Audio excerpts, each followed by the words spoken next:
నమస్తే welcome to doctor సలహా. Narayana medical college hospital Nellore వారు అన్ని వైద్య విభాగాల్లో వైద్య సేవలందరికీ చేరువ చేస్తూ ఇప్పుడు ప్రతిష్టాత్మకంగా క్యాన్సర్ వ్యాధితో బాధపడే వారి కోసం ఆంకాలజీ డిపార్ట్మెంట్ ను ప్రారంభించి వైద్య సేవలు అందిస్తున్నారు. ఈ రోజు డాక్టర్ సలహా కార్యక్రమంలో మన అతిథి doctor N Srividya, senior consultant medical oncologist గారి ద్వారా అసలు క్యాన్సర్ ఎందుకు వస్తుంది, క్యాన్సర్ ని ఎలా నివారించుకోవచ్చు, మరియు క్యాన్సర్ స్కానింగ్ పరీక్షలు ఏవేవి ఉంటాయి అనే దాన్ని గురించి వివరంగా తెలుసుకుందాం డాక్టర్ గారి మాటల్లో. శివావి ప్రేక్షకులకు నమస్కారం. నా పేరు డాక్టర్ శ్రీవిద్య. నేను నారాయణ మెడికల్ కాలేజ్ హాస్పిటల్లో మెడికల్ ఆంకాలజిస్ట్గా పనిచేస్తున్నాను. సో ఈరోజు మనం క్యాన్సర్ ఎందుకు వస్తుంది, క్యాన్సర్ని ఎలా నివారించుకోవచ్చు, క్యాన్సర్కి స్క్రీనింగ్ పరీక్షలు అనేవి ఏంటి అన్నది తెలుసుకుందాము. నమస్తే డాక్టర్ గారు, అసలు క్యాన్సర్ ఎందుకు వస్తుంది? సో క్యాన్సర్ ఎందుకు వస్తుంది అన్న విషయం చూస్తే, క్యాన్సర్ చాలా కారణాల వల్ల రావచ్చు.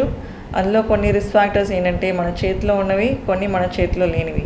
సో మనకి రిస్క్ ఫ్యాక్టర్స్ ఉన్నంత మాత్రాన ఖచ్చితంగా క్యాన్సర్ వస్తుంది అని కాదు, రిస్క్ పెరుగుతుంది అని మాత్రమే చెప్పగలం. అట్లా అని రిస్క్ ఫ్యాక్టర్స్ లేకపోయినంత మాత్రాన క్యాన్సర్ రాదు అనడానికి కూడా లేదు. సో రిస్క్ ఉంది అంటే క్యాన్సర్ వచ్చే ఛాన్సెస్ ఎక్కువ ఉంది. ఆ రిస్క్ ఫ్యాక్టర్స్ మనం కంట్రోల్ పెట్టుకోగలిగితే కొంతవరకు ప్రివెంట్ చేసుకోవచ్చు. క్యాన్సర్ రావడానికి గల ముఖ్య కారణాలు ఏంటి డాక్టర్ గారు? సో ఈ రిస్క్ ఫ్యాక్టర్స్లో మనం రెండు విధాలుగా చూసుకోవచ్చు అనమాట. కొన్ని మన చేతిలో లేని రిస్క్ ఫ్యాక్టర్స్ అని చెప్పుకున్నాం. చేతిలో లేని రిస్క్ ఫ్యాక్టర్స్ అంటే మనం దాన్ని ప్రివెంట్ చేయడానికి పెద్దగా ఏమి చేయలేము. సో అందులో కొన్ని ఫ్యాక్టర్స్ చూద్దాం. ఇప్పుడు ఏజ్ అనేది మన చేతిలో లేనిది. మనకి ప్రతి ఇయర్ ఏజ్ పెరుగుతూనే ఉంటుంది. సో ఏజ్ పెరిగే కొద్దీ క్యాన్సర్ రిస్క్ పెరుగుతూ ఉంటుంది. 50 years దాటాక క్యాన్సర్ రిస్క్ అనేది మెల్లగా అలా పెరుగుతూనే ఉంటుంది. సో ఏజ్ అనేది మన కంట్రోల్లో ఉండదు. ఇంకా అది కాకుండా మనము ఆడవాళ్ళుగా పుట్టడం, అది ఒక రిస్క్ ఫ్యాక్టర్ అనమాట. కొంతమందికి ఈస్ట్రోజన్ ఎక్స్పోజర్ అనేది ఎక్కువ ఉంటుంది, హార్మోనల్ ఫ్యాక్టర్స్ ఉంటాయి. సో ఇట్లాంటి ఫ్యాక్టర్స్ కంట్రోల్లోనే ఉండవు. కొంతమందికి ఈస్ట్రోజన్ ప్రొడక్షన్ కానీ ఈస్ట్రోజన్ లెవెల్స్ ఎక్కువ ఉండొచ్చు. వాళ్ళకి ఏంటంటే బ్రెస్ట్ క్యాన్సర్ కానీ ఎండోమెట్రియల్ క్యాన్సర్స్ కానీ రిస్క్ ఎక్కువ ఉంటుందన్నమాట. ఇవి కూడా మన చేతిలో లేని రిస్క్ ఫ్యాక్టర్. ఇవి కాకుండా కొంతమందికి ఫ్యామిలీస్లో కొన్ని క్యాన్సర్స్ తరచుగా వస్తూ ఉంటాయి అన్నమాట. సో ఫర్ ఎగ్జాంపుల్ బ్రెస్ట్ క్యాన్సరే తీసుకుందాం. సపోజ్ ఇంట్లో ఒక బ్రెస్ట్ క్యాన్సర్ పర్సన్ ఉన్నారనుకోండి, వాళ్ళ ఇంట్లో వాళ్ళ మదర్కి కానీ డాటర్కి కానీ సిస్టర్కి కానీ క్యాన్సర్ వచ్చే రిస్క్ ఎక్కువ ఉంటుందన్నమాట. సో ఇది కూడా వాళ్ళు ఏమి చేయలేని రిస్క్ ఫ్యాక్టర్, మోడిఫై చేసుకోలేని రిస్క్ ఫ్యాక్టర్. ఇంకా అది కాకుండా జెనెటిక్గా కొన్ని రిస్క్ ఫ్యాక్టర్స్ ఉంటాయి. అంటే జన్యుపరంగా ఒక జనరేషన్ నుంచి ఇంకో జనరేషన్స్కి కొన్ని జీన్లో చేంజెస్ అనేవి ట్రాన్స్ఫర్ అవుతూ ఉంటాయి. సో కామన్గా చెప్పుకునే ఎగ్జాంపుల్ ఏంటంటే బ్రాకా జీన్ అని వినే ఉంటాం. ఈ బ్రాకా జీన్ ఏంటంటే జనరేషన్ టు జనరేషన్ ట్రాన్స్ఫర్ అవుతుంది. ఈ మ్యుటేషన్ లోపాలు చాలా అరుదు. ఆఫ్కోర్స్ ఓన్లీ 5 to 10% మందిలోనే ఉంటుంది. కానీ ఒక జనరేషన్ నుంచి ఇంకో జనరేషన్కి ట్రాన్స్ఫర్ అవడం వల్ల ఏంటంటే క్యాన్సర్ రిస్క్ అనేది పెరిగిపోతుంది అనమాట. సో ఈ బ్రాకా జీన్ పాజిటివ్ ఉన్న వాళ్ళకి క్యాన్సర్ రిస్క్ మామూలుగా 15% ఉంది అనుకుందాం, వాళ్ళకి 50 to 75% రిస్క్ ఉంటుందన్నమాట. సో ఈ బ్రాకా జీన్ వల్ల కూడా ఇట్లాంటి జెనెటిక్ ఇష్యూస్ ఉన్న వాళ్ళు కూడా క్యాన్సర్ రిస్క్ అనేది ఎక్కువ ఉంటుంది. ఇది జీన్స్ కాబట్టి మనకి పేరెంట్స్ నుంచి వచ్చేది కాబట్టి ఇది కూడా మనం పెద్దగా ఏమీ చేయలేము. ఇంకా ఇవి కాకుండా మోడిఫైబుల్ రిస్క్ ఫ్యాక్టర్స్ ఉంటాయన్నమాట. అంటే మనం లైఫ్ స్టైల్, మన జీవన శైలి కానీ మార్చుకోగలిగితే, మన అలవాట్లు కానీ మార్చుకోగలిగితే ఇవి మనం ప్రివెంట్ చేసుకునే ఛాన్సెస్ ఉంటాయి. సో ఇవి అట్లీస్ట్ 50% ఆఫ్ ద క్యాన్సర్స్ ఈ లైఫ్ స్టైల్ ఫ్యాక్టర్స్ వల్లే వస్తుందని మనం చెప్పుకోవచ్చు. పొగాకు మరియు ఆల్కహాల్ వల్ల ఎన్ని రకాల క్యాన్సర్లు వస్తాయి డాక్టర్ గారు? మొన్ననే మనం నో టొబాకో డే చూసాం. సో ప్రతి సంవత్సరం నో టొబాకో డే మనం పాటిస్తూనే ఉన్నాం. కానీ ఇప్పటికీ కూడా చాలామంది స్మోకింగ్ చేస్తూనే ఉన్నారు. స్మోకింగ్ గురించి ఎంత అవేర్నెస్ ప్రోగ్రామ్స్ నడుస్తూ ఉన్నా స్మోకింగ్ బారిన పడిపోయే వాళ్ళు ఇంకా చాలామంది ఉంటూనే ఉన్నారు. స్మోకింగ్ అనేది ఎందుకు ఇంత పెద్ద రిస్క్ ఫ్యాక్టర్ అని మనం చెప్పుకున్నామంటే, స్మోకింగ్ అనేది టొబాకో అనేది సింగిల్ వర్డ్లో అనిపించచ్చేమో కానీ ఈ టొబాకోలో ఆల్మోస్ట్ 7,000 కెమికల్స్ ఉన్నాయి. ఆ 7,000 కెమికల్స్లో అట్లీస్ట్ 70 కెమికల్స్ కార్సినోజన్స్గా చెప్పుకోవచ్చు. కార్సినోజన్స్ అంటే క్యాన్సర్ కాజ్ చేసే కెమికల్స్ అనమాట. సో ఈ కెమికల్స్ మనం దీర్ఘకాలికంగా ఏళ్ల తరబడి పీల్చడం వల్ల క్యాన్సర్ రిస్క్ అనేది పెరిగిపోతుంది. సో ఏంటంటే దీనివల్ల మనం అంటే నోటి ద్వారా తీసుకుంటాము, ఊపిరితిత్తుల్లో వెళ్తుంది. అది మాత్రమే కాదు, ఊపిరితిత్తుల్లో నుంచి మన సర్క్యులేషన్లో కూడా చేరుతుంది అనమాట. సో నోటి క్యాన్సర్, లంగ్ క్యాన్సర్ మాత్రమే కాదు, ఈసోఫేజియల్ క్యాన్సర్ అంటే అన్నవాహిక క్యాన్సర్, స్టమక్ క్యాన్సర్, పొట్ట క్యాన్సర్, ఇంకా పేగు cancer, colorectal cancers, cervical cancer, breast cancer, ఇట్లాంటి చాలా క్యాన్సర్ రిస్క్ మన స్మోకింగ్ వల్ల ఉంటుంది. ఇవి కాకుండా pancreatic cancer, gall bladder cancer, ఇట్లా చాలా క్యాన్సర్స్ స్మోకింగ్ వల్ల వస్తాయి.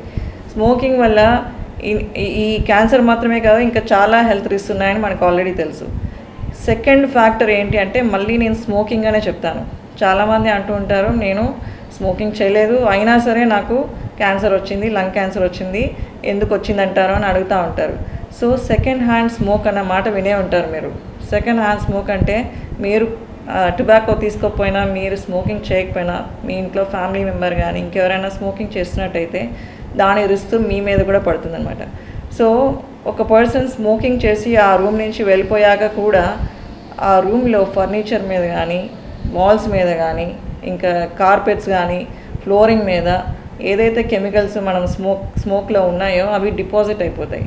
సో ఆ డిపాజిట్స్లో కొన్ని రేడియో యాక్టివ్ మెటీరియల్స్ కూడా ఉంటాయి. అవి ఏళ్ళ తరబడి మన రూమ్లోనే అలా ఉండిపోతాయి అన్నమాట. సో ఈ డస్ట్కి, ఈ స్మోక్కి, ఈ రేడియో యాక్టివ్ మెటీరియల్స్కి ఆ ఫ్యామిలీ మెంబర్స్ ఏళ్ళ తరబడి ఎక్స్పోజ్ అవ్వడం వల్ల, ఇంక్లూడింగ్ పిల్లలు చాలా సెన్సిటివ్గా ఉంటారు ఇట్లాంటి కెమికల్స్కి. వాళ్ళు ఈజీగా సైడ్ ఎఫెక్ట్స్కి లోన్ అవుతూ ఉంటారు. సో లాంగ్ టైం ఇట్లాంటి కెమికల్స్కి మన ఫ్యామిలీ మెంబర్స్ కూడా ఎక్స్పోజ్ అవుతారు. సో స్మోకింగ్ వల్ల వాళ్ళ ఆరోగ్యం మాత్రమే కాకుండా వాళ్ళ ఫ్యామిలీ మెంబర్స్ ఆరోగ్యం కూడా రిస్క్లో పెట్టినట్టు అవుతుంది. సో వాళ్ళకు కూడా క్యాన్సర్ రిస్క్ అనేది చాలా ఉంటుంది.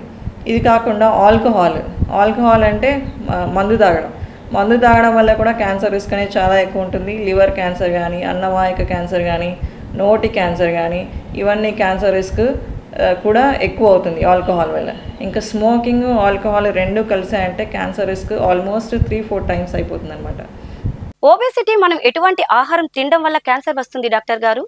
ఇంకా ఇవి కాకుండా ఒబేసిటీ, ఓవర్ వెయిట్ అంటే ఇప్పుడు మనం చూస్తూనే ఉన్నాం, చాలామంది ఉండాల్సిన వెయిట్ కంటే చాలా ఎక్కువ వెయిట్ ఉంటున్నారు. సో దీనికి ఏంటంటే మన పూర్వం రోజుల్లాగా ఇంటి పనులు కష్టపడడం అనేది చాలా తగ్గిపోయింది. ఈజీగా ఎక్కడికి వెళ్ళాలన్నా వెహికల్స్ ఉన్నాయి, మెషిన్స్ ఉన్నాయి. సో సెడెంటరీ లైఫ్ స్టైల్కి అనేది మనం బాగా అలవాటు పడిపోయాం. దీనివల్ల కూడా క్యాన్సర్ రిస్క్ అనేది ఎక్కువైపోతుంది అనమాట. ఉండాల్సిన వెయిట్ ఎక్కువ ఉండడం వల్ల కూడా క్యాన్సర్ రిస్క్ చాలా ఉంటుంది. Obesity is second to smoking అంటారు. అంటే స్మోకింగ్ వల్ల ఎంత రిస్క్ ఉందో ఒబేసిటీ, ఓవర్ వెయిట్ ఉండడం వల్ల కూడా ఆల్మోస్ట్ అంతే రిస్క్ ఉంటుంది. అండ్ ఫిజికల్ ఇన్యాక్టివిటీ అంటే అస్సలు కదలకుండా ఉండడం. ఒబేసిటీ అని ఆల్రెడీ చెప్పాను, బట్ ఫిజికల్ ఇన్యాక్టివిటీ అని ఎందుకు చెప్తున్నానంటే వెయిట్ నార్మల్గా ఉన్నా సరే మీరు యాక్టివ్గా ఫిజికల్ యాక్టివిటీ లేదు అంటే దానికి కూడా క్యాన్సర్ రిస్క్ అనేది ఉంటుంది. సో ఎక్సర్సైజ్ లేకపోవడం, physical inactivity, sedentary life style ఇది ఒక రిస్క్ ఫ్యాక్టర్ కింద గమనించుకోవచ్చు. క్యాన్సర్ని ఏ విధంగా నివారించుకోవచ్చు కొద్దిగా వివరిస్తారా మేడం? సో క్యాన్సర్ని ఏ విధంగా నివారించుకోవచ్చు అంటే ఇప్పుడు మనం రిస్క్ ఫ్యాక్టర్స్ అనేవి వివరించుకున్నాము. ఈ రిస్క్ ఫ్యాక్టర్స్లో మన చేతిలో కొన్ని లేవు అనుకున్నాం, అవి మనం ఏమీ చేయలేం. వాటికి ఏంటంటే మనం రెగ్యులర్గా స్క్రీనింగ్ ప్రోగ్రామ్స్ అనేవి చేసుకొని ఏమైనా చిన్న గడ్డలు ఏమైనా ఉన్నాయా అన్నది ముందుగా డయాగ్నోస్ చేసుకోవడం తప్ప వాటిని అయితే ఎక్కువ ప్రివెంట్ చేసుకునే ఛాన్సెస్ అయితే మనకి ఉండవు అనమాట. సో ప్రివెంటబుల్ ఫ్యాక్టర్స్ మన జీవన శైలి అంటే మన లైఫ్ స్టైల్లో చేంజ్ చేసుకునేవి ఫ్యాక్టర్స్ ఏవైతే ఉన్నాయో అవైతే మనం చేసుకోవడం వల్ల 50% ఆఫ్ ద టైమ్స్ మనం క్యాన్సర్ని అవాయిడ్ చేసుకునే ఛాన్సెస్ ఉంటాయి. సో అందులో మనం టొబాకో మెయిన్ థింగ్ అనమాట. ఈ టొబాకో అనేది అస్సలు అలవాటు చేసుకోకూడదు. ఇన్ కేస్ ఆల్రెడీ అలవాటు ఉన్నట్టయితే అసలు దాన్ని పూర్తిగా మానేయడానికి ప్రయత్నం చేయాలి. ఇన్ కేస్ మానేయలేకపోతే మాత్రం సైకియాట్రిస్ట్ హెల్ప్ తీసుకొని ఏ విధంగా అయినా మానేయడానికి చూడాలి. ఈ టొబాకో మానడం అనేది అసాధ్యమైతే కాదు, ఖచ్చితంగా కష్టం, అసాధ్యమైతే కాదు. సో మెయిన్గా పిల్లలు, టీనేజర్స్ ఏంటంటే ఈ టొబాకోకి ఇంప్రెస్ అయిపోతూ ఉంటారు. మన టీవీలో హీరోస్ కానీ స్టైలిష్గా సిగరెట్ కాలుస్తూ ఉంటే అది చాలా సూపర్గా ఉంది అని ఇంప్రెస్ అయిపోతూ ఉంటారు. సో చిన్న పిల్లల నుంచే టీనేజర్స్కి కూడా టొబాకో వల్ల హార్మ్ఫుల్ సైడ్ ఎఫెక్ట్స్ ఏంటి అన్నది మనం ఎక్స్ప్లెయిన్ చేసేటట్టు ఉండాలి, ఎడ్యుకేట్ చేసేటట్టు ఉండాలి. ఇంకా సెలబ్రిటీస్, ఇన్ఫ్లుయెన్సర్స్, డాక్టర్స్ కూడా సొసైటీకి ఈ హార్మ్ఫుల్ సైడ్ ఎఫెక్ట్స్ గురించి వాళ్ళకి ఎడ్యుకేట్ చేసేటట్టు ఉండాలి. ఇంకా ఇది కాకుండా టొబాకో మీద ప్రొహిబిషన్స్ కానీ ఏమైనా ప్రమోషనల్ యాక్టివిటీస్ని తగ్గించడం, గవర్నమెంట్ సైడ్ నుంచి కూడా ట్యాక్సెస్ కానీ ఏమైనా యాక్ట్స్ తీసుకురావాల్సి ఉంటుంది. సో ఇది అందరూ పోరాడితే కానీ సాల్వ్ చేయలేని ఇష్యూ. ఇది కాకుండా ఆల్కహాల్ కూడా టొబాకో లాగే మిస్యూజ్ చేసే సబ్స్టెన్స్. సో వీటి జోలికి పోకూడదు. ఇన్ కేస్ ఆల్రెడీ అలవాటు అయినట్టుంటే మానేయడానికి ప్రయత్నం చేయాల్సి ఉంటుంది. ఇంక ఇవి కాకుండా మనం ఒబేసిటీ అనుకున్నాం. మనం కరెక్ట్ వెయిట్ మెయింటైన్ చేయడానికి ట్రై చేయాలి. చిన్నప్పటి నుంచే హెల్దీ డైట్స్ అనేవి అలవాటు చేసేటట్టు ఉండాలి. మన డైట్లో వెజిటబుల్స్, ఫ్రూట్స్ అండ్ నట్స్ ఇవి మెయిన్ ప్లాంట్ బేస్డ్ ఫుడ్స్ చాలా హెల్దీ. సో మన డైట్లో మ్యాక్సిమం ఇవి ఇంక్లూడ్ చేసేటట్టు ఉండాలి. యానిమల్ ఫుడ్స్ కూడా ఇంక్లూడ్ చేసుకోవచ్చు, maybe once in a week animal protein add చేసుకోవడం బెటర్. ఇంకా జంక్ ఫుడ్స్ అయితే ఎంత అవాయిడ్ చేస్తే అంత బెటర్. సో ఈ డైట్ ఫాలో అవడం వల్ల, చిన్నప్పటి నుంచి ఫాలో అవడం వల్ల ఒబెసిటీ ఎంతో కొంత తగ్గించుకోవచ్చు. ఇంకా ఇది కాకుండా ఫిజికల్ ఇన్యాక్టివిటీ, ఎంతో కొంత యాక్టివిటీ అనేది ఉండాలి. అట్లీస్ట్ వారంలో 5 రోజులు రోజుకి 30 minutes ఎక్సర్సైజ్ చేయాలి. సో ఇట్లా చేయడం వల్ల మనకి హెల్త్ బెటర్గా ఉండే ఛాన్స్ ఉంటుంది. ఇన్ కేస్ ఎవరికైనా ఆక్యుపేషనల్ ఎక్స్పోజర్, అంటే కొంతమంది డైయింగ్ ఇండస్ట్రీ కానీ లేకపోతే కొన్ని కెమికల్స్కి ఎక్స్పోజ్ అవ్వడం వల్ల క్యాన్సర్స్ వచ్చే ఛాన్స్ ఉంటుంది. సో అట్లాంటి వాళ్ళు ఏంటంటే సరైన మాస్క్స్, ప్రొటెక్షన్ గేర్, ఈ డస్ట్ ఎక్స్పోజర్ మ్యాక్సిమం తగ్గించుకోవడానికి చూసుకోవాల్సి ఉంటుంది. సో వీటి వల్ల కూడా మనం ఎంతో కొంత క్యాన్సర్ ప్రివెంట్ చేసుకోవచ్చు. ఇంకా ఇవి కాకుండా సో ఈ ఎయిర్ పొల్యూషన్ అనేది చాలా ఇంపార్టెంట్ ఫ్యాక్టర్ ఇండివిజువల్ లెవెల్లో, సొసైటీ లెవెల్లో అండ్ ఇన్స్టిట్యూషన్ లెవెల్స్లో. సో అండ్ గవర్నమెంట్ లెవెల్లో కూడా లాస్ తెస్తే కానీ ఎయిర్ పొల్యూషన్ అనేది కంట్రోల్ పెట్టుకునే ఛాన్స్ మనకు ఉండదు. సో ఏమైనా మనం ఇండస్ట్రీ లెవెల్లో ఏంటంటే హార్మ్ఫుల్ సబ్స్టెన్సెస్ని గాల్లోకి వదిలేసేయకుండా, ఎన్వైరన్మెంట్లోకి వదిలేసేయకుండా సేఫ్ సబ్స్టెన్సెస్గా మార్చి మన ఎన్వైరన్మెంట్లోకి డిస్పోజ్ చేయాల్సి ఉంటుంది. అండ్ మనం కూడా వేస్ట్ డిస్పోజల్ టైంలో తడి చెత్త, పొడి చెత్త అని చెప్పి గవర్నమెంట్ మనల్ని ఎడ్యుకేట్ చేస్తూనే ఉంది. సో ఈ కాన్సెప్ట్ ఏంటంటే మనకి ఈ పొడి చెత్తలో ఏమైనా ప్లాస్టిక్స్ ఏమైనా ఉన్నాయంటే సేఫ్గా డిస్పోజ్ చేసుకోవడానికి కానీ, రీయూజ్ చేసుకోవడానికి కానీ ప్లాన్ చేసుకునే ఛాన్సెస్ ఉంటాయి. దీనివల్ల ఏంటంటే మన ఎయిర్, సాయిల్ ఎంతో కొంత పొల్యూట్ అవ్వకుండా మనం ప్రొటెక్ట్ చేసుకునే ఛాన్సెస్ ఉంటాయి. ఇంకా అది కాకుండా రెన్యూవబుల్ ఎనర్జీస్, సన్లైట్ నుంచి ఏమైనా ఎనర్జీస్ చేసుకోవచ్చా అనేవి కూడా ఇప్పుడు కాన్సెప్ట్స్ నడుస్తూ ఉన్నాయి. అది కాకుండా వెహికల్ నుంచి వచ్చే పొల్యూషన్స్ని మ్యాక్సిమం తగ్గించుకోవడానికి చూసుకోవాలి. అండ్ అది కాకుండా గ్రీన్ స్పేసెస్, అంటే ఓవర్ క్రౌడెడ్ కన్స్ట్రక్షన్స్ కాకుండా గ్రీనరీ కోసం మనం స్పేస్ కొంచెం వదులుకోవాల్సి ఉంటుంది. సో ఇవన్నీ చేయడం వల్ల ఏంటంటే ఎంతో కొంత మనం క్యాన్సర్ రిస్క్ తగ్గించుకునే ఛాన్సెస్ ఉంటాయి అన్నమాట. క్యాన్సర్కి సంబంధించి ఏ విధమైన వ్యాక్సినేషన్ మనకు అందుబాటులో ఉన్నాయో చెప్పండి మేడం. ఇంకా ఇవి కాకుండా మనం హెచ్పివి అనుకున్నాం. హెచ్పివి వైరస్ మన ఇండియాలో సర్వైకల్ క్యాన్సర్ కాజ్ చేయడానికి మెయిన్ ఫ్యాక్టర్ అనమాట. దీనికి వ్యాక్సిన్స్ ఉన్నాయి.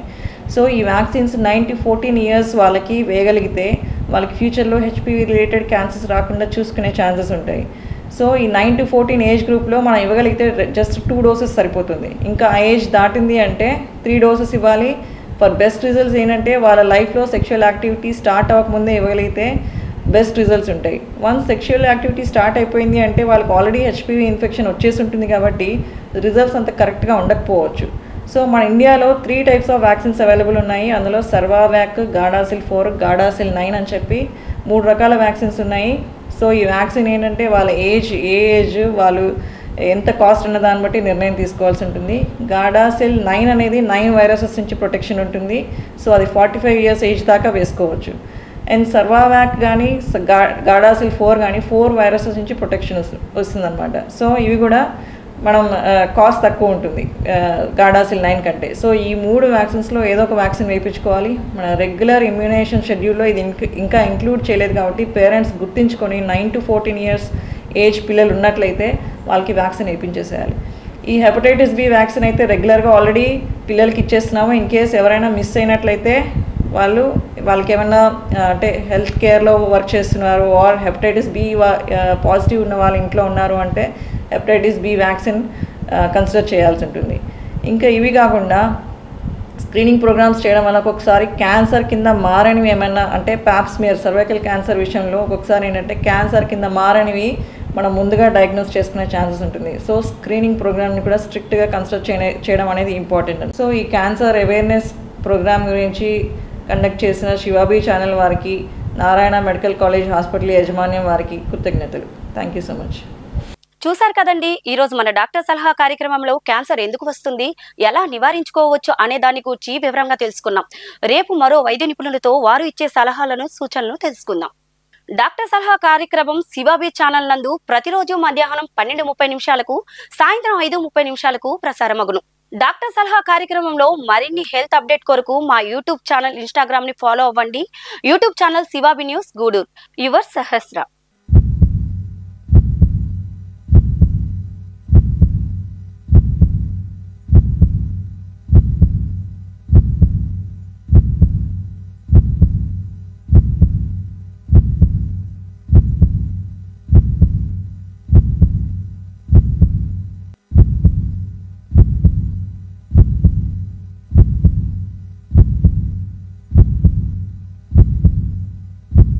ధన్యవాదాలు.